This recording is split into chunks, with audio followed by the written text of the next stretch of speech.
Okay, so it's been a typical race week. People that have expectations, customers, and also just trying to get stuff done, all in line with the practice this afternoon. We're going to take the Nova out again to see if our wheel speed sensor issue has been resolved.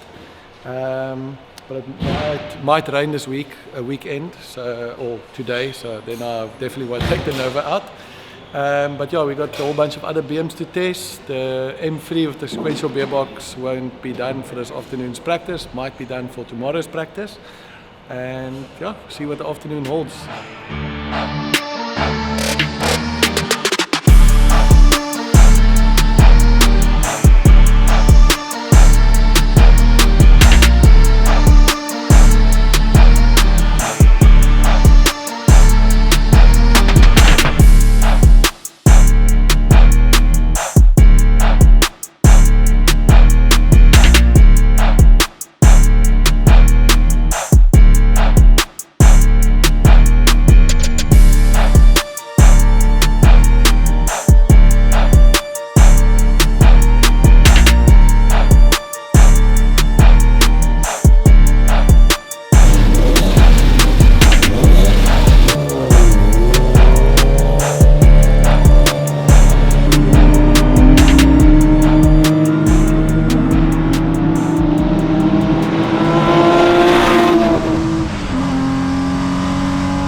so yesterday I tested a whole bunch of cars.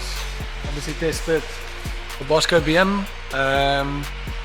Went well, did a 23.2.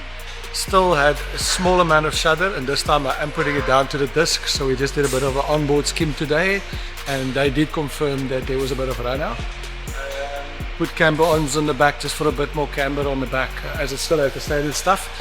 Yeah, that will help for the fast speed oversteer. Unfortunately, the car still runs a bit on the back springs, which you can hear, but I'll still sort it out. The Henry's car, we are swapping out gearboxes.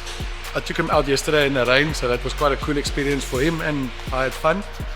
But yeah, the gearbox, the synchros are noisy, and this car still runs a 318 gearbox, a very cheap, very small. So yeah, we'll just swapping that out. And then Connor M3 hit the track today. Tristan Manobrika drove it, and I just worked through the, slowly build it up, and I managed to do a 16.3, which is incredible. Old tires, and Tristan hasn't been in a car for 6 months or so. So I'm sure in the future this car is going to do 16s, 50s, which is incredible. And it's obviously, it's one of those feelings of getting the thing over the line, because we did all this work in the sequential gearbox. So yeah, that's really cool. And yeah, then we're just doing other little work around here. The Nova, we're still playing with the wires, getting our technologies and stuff that we're fitting there to try and get it all working properly. I drive that car. Now that thing doesn't handle all right. The tires are old, and there's a lot of play in the suspension, and the ref limiter is set too low. And yeah, that car needs a lot more work. Well, I think I did a 27 with it yesterday, which is very slow. So yeah, and then yeah, I also drove the Gravian, yeah, and yeah, that went well. The track was still very wet, and yeah, I just didn't get. Oh yeah, there was a bit of smoke. Oh yeah, the dipstick tube started leaking, so I didn't actually do really a fast lap time. I think I did a 25, but there was a bit of smoke, and the bottom of the dipstick tube was leaking at the sun. So we sorted it out, and the customer took the car. He is extremely happy with the car. A big smile on his face, big improvement, yeah. So just shows you another car. We took the Alice out and put a lock diff in, and the customer is happy. Okay guys, we're doing a giveaway with our partners at Ravenol. What you can win is engine oil, gearbox oil, a cap and a t-shirt. And to enter, I didn't memorize it, but all the details are below.